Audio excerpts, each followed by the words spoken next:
Pulau Sulawesi menyimpan banyak sekali misteri di dalamnya. Misteri-misteri ini ada yang telah terungkap dan ada pula yang belum diketahui kebenarannya sama sekali. Dan di video kali ini, saya akan coba menelusuri kembali beberapa misteri di Pulau Sulawesi yang memang masih belum terpecahkan sampai saat ini. Dan ini adalah part kedua dari video tentang misteri di Pulau Sulawesi yang belum terpecahkan.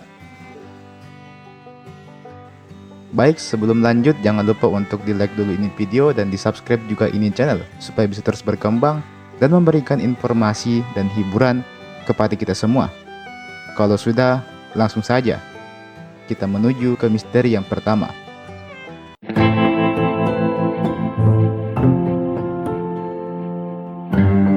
Di kedalaman lautan yang penuh misteri, tersembunyi salah satu makhluk yang paling luar biasa dan juga paling tua yang pernah ditemukan.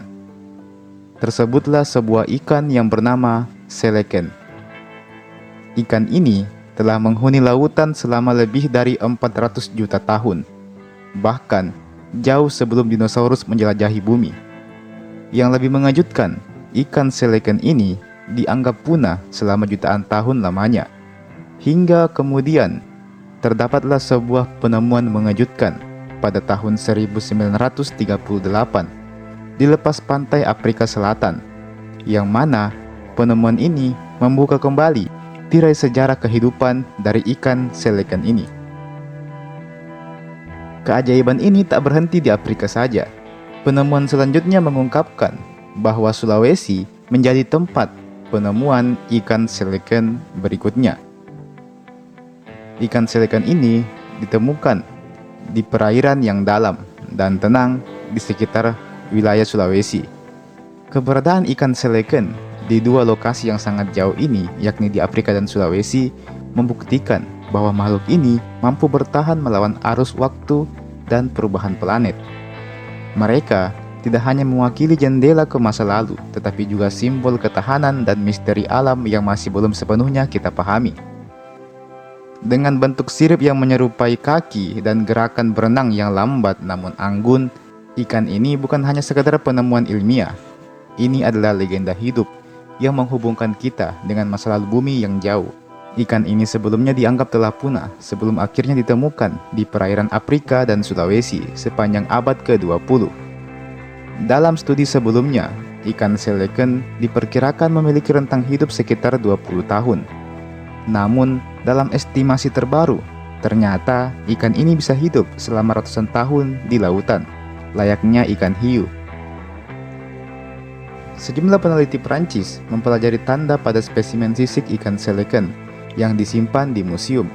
Sisik itu dianggap sama seperti lingkaran pohon, yang mana dapat menunjukkan usia pada pohon.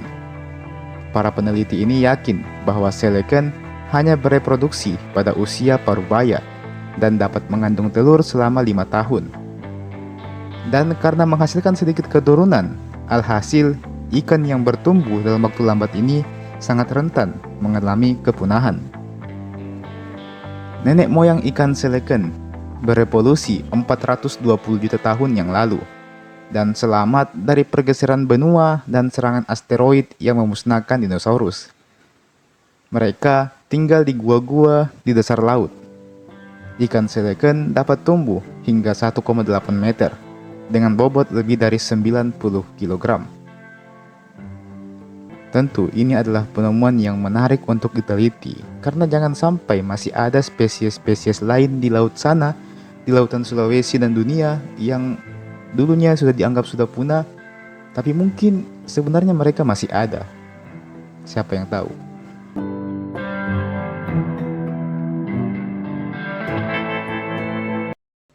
Jembatan ini punya cerita mistis yang kuat, karena kabarnya jembatan ini kerap kali meminta tumbal dari pengendara yang melintas. Saat ini ada dua jembatan yang bernama Jembatan Bolong di Kabupaten Mamuju. Satu jembatan sudah tak lagi digunakan karena sudah ada jembatan yang baru yang menggantikannya. Nah, jembatan yang tidak lagi digunakan inilah yang kemudian memunculkan cerita-cerita mistis. Dulunya di jembatan tersebut memang sering terjadi kecelakaan, dan kecelakaannya memang amat sangat parah. Banyak orang yang menjadi korban dari kecelakaan tersebut. Mobil dan motor pun kadang sering mogok saat melintas di jembatan tersebut. Di malam hari, warga biasa mendengar suara-suara aneh, dan tak jarang pula yang melihat sosok perempuan duduk di salah satu sudut jembatan tersebut. Para warga percaya bahwa hantu di sekitaran jembatan itu kerap kali meminta tumbal, dan tumbalnya adalah kecelakaan-kecelakaan yang terjadi di jembatan tersebut. Adapun kendaraan mogok juga ulah iseng para hantu di sekitar jembatan tersebut.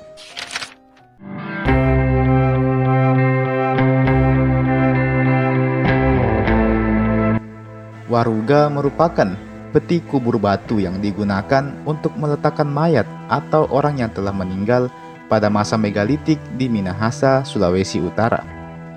Waruga merupakan sarana penguburan yang dianggap penting pada saat itu dan merupakan manifestasi dari penghormatan masyarakat terhadap leluhur atau nenek moyangnya. Waruga berasal dari bahasa Tombulu, yaitu dari kata wale dan ruga. Wale artinya rumah, sedangkan ruga artinya hancur atau terbongkar. Penamaan ini didasari oleh bentuk waruga yang menyerupai rumah dan fungsinya adalah sebagai rumah penghancur jasad. Waruga telah digunakan sejak abad ke-10 Masehi sebagai alat perkuburan massal. Penggunaannya mulai berakhir bersamaan dengan beralihnya kepercayaan sebagian besar masyarakat Minahasa ke agama Kristen. Masyarakat Minahasa meyakini bahwa kematian merupakan awal menuju ke dunia lain.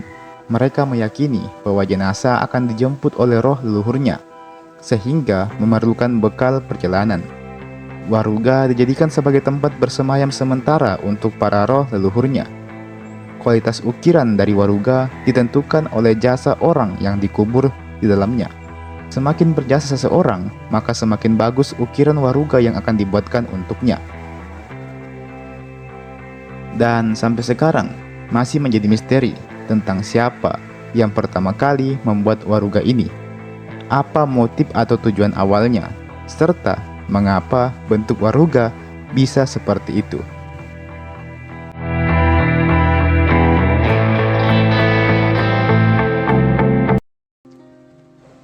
Salah satu objek wisata yang lumayan dikenal di Sulawesi Selatan adalah objek wisata Gua Mampu yang berada di Desa Cabeng, Kecamatan Dua Bocoe. Gua ini sendiri berjarak sekitar 45 km dari kota Watampone atau sekitar 4 jam dari kota Makassar.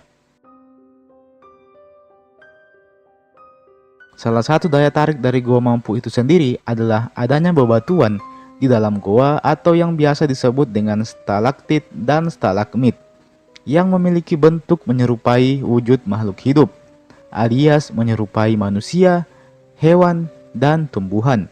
Dalam hal ini, menyerupai bentuk seperti sebuah lahan sawah. Nah, apabila kita mengunjungi gua tersebut, maka kita akan disambut dengan bebatuan yang nampak seperti suasana sebuah kampung. Kita bisa melihat berbagai macam bentuk batu yang apabila kita telusuri lebih lanjut, maka akan nampak seperti sebuah perkampungan yang terbuat dari batu. Kenapa bisa begitu ya?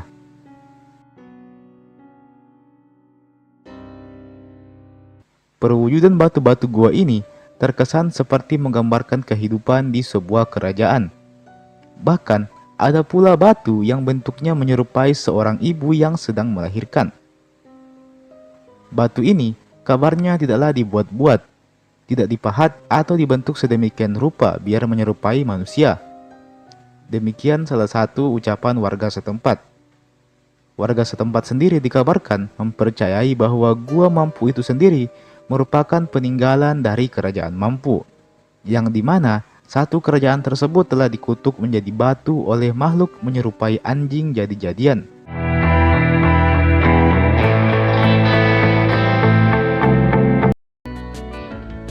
Lembah Bada, Lembah Napu, dan Lembah Besoa merupakan bagian dari Taman Nasional Lore Lindu yang ada di wilayah Poso, yang berjarak sekitar 7 jam perjalanan dari kota Palu.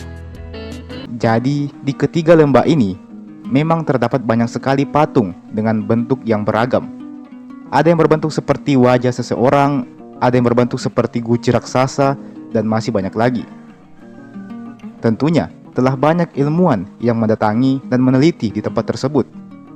Hasil penelitian mereka menunjukkan bahwa patung-patung purba tersebut diperkirakan dibangun oleh ras Austronesia sekitar 2500 hingga 5000 tahun sebelum Masehi. Berdasarkan analisa yang dilakukan, mengungkapkan kalau setiap dari patung-patung tersebut mempunyai ciri khasnya masing-masing, baik itu bentuknya, ukurannya, simbol wajah, dan juga jenis kelaminnya. Uniknya, meskipun patung-patung itu diperlihatkan berbentuk seperti manusia, namun semua patung-patung itu tidak ada yang mempunyai kaki. Kebanyakan hanya dipahat setengah badan saja. Di antara sekian banyak patung-patung yang ada, satu yang paling mencolok adalah patung yang bernama Palindo. Patung Palindo ini nampaknya adalah patung terakhir yang dibuat oleh manusia pada masa itu, sebelum akhirnya mereka menghilang tanpa jejak. Hingga kini, para ilmuwan masih berusaha untuk mencari tahu bagaimana cara manusia purba ini membuat patung-patung tersebut. Alat-alat apa saja yang mereka gunakan. Sayangnya, tidak ditemukan peninggalan berupa alat-alat yang digunakan mereka untuk membuat patung-patung tersebut. Ditambah lagi, jejak peninggalan manusia purba yang membangun patung-patung tersebut juga nampak masih sangat minim ditemukan. Oh iya, selain patung berbentuk manusia, mereka juga membuat kayak semacam wadah besar untuk menyimpan air. Kalau yang itu kemungkinan adalah semacam sumurnya mereka mungkin. Kalau kita perhatikan, memang nampak telah rusak karena telah termakan usia. Sumur batu ini dalam bahasa lokalnya disebut dengan nama Kalamba atau dolmen. Ada juga patung-patung hewan yang berwujud seperti kerbau, monyet, dan burung hantu. Dengan sederet penemuan ini, tak ayal, semakin membuat kita bertanya-tanya, untuk apa mereka membangun patung tersebut? Dan mengapa mereka meninggalkan patung tersebut begitu saja? Banyak ilmuwan sejak abad ke-19 melakukan penelitian pada patung-patung misterius ini. Salah satunya pada tahun 1976. Penelitian yang dilakukan oleh para arkeolog Indonesia ini dipimpin oleh Bapak Haris Sukendar yang berasal dari Arkenas, Arkeologi Nasional. Mereka melakukan penelitian pada patung berbentuk seperti wadah penyimpanan tersebut yang disebut juga dengan nama Kalamba. Dalam penelitian itu mereka menemukan sisa-sisa bekas tulang serta bekas kubur yang menjadi bukti adanya prosesi penguburan pada Kalamba tersebut. Dan nampaknya yang dikubur di situ tidak hanya satu orang, tetapi jumlahnya lumayan banyak. Kalamba sendiri kalau diartikan artinya adalah perahu. Jadi kalau mau dihubungkan, mungkin Kalamba ini adalah wadah arwah atau perahu arwah yang akan mengantarkan si jenazah menuju ke alam kehidupan selanjutnya. Jadi mungkin Kalamba ini adalah alat untuk melaksanakan ritual pemakaman, semacam kuburan begitu. Kalau dari cerita warga setempat, patung-patung itu sebenarnya mempunyai nama. Nama-namanya seperti Palindo, Torompana, Taraeroe, dan Loga. Kata Palindo sendiri artinya sang penghibur, di mana menurut kepercayaan kuno setempat, katanya patung-patung ini adalah sang penghibur yang merupakan titisan dari leluhur desa Sepe yang berasal dari suku Tosa Loge. Selain itu, kalau merujuk ke cerita warga setempat, mereka mengatakan kalau patung-patung itu dulunya berfungsi sebagai tempat pemujaan terhadap arwah. Hal ini sebenarnya bukan hal yang sulit untuk dipercayai, karena zaman itu masyarakat masih kental dengan kepercayaan animisme dan dinamisme. Hal-hal semacam menyembah bebatuan bukanlah sesuatu yang baru bagi sejarah kebudayaan kita.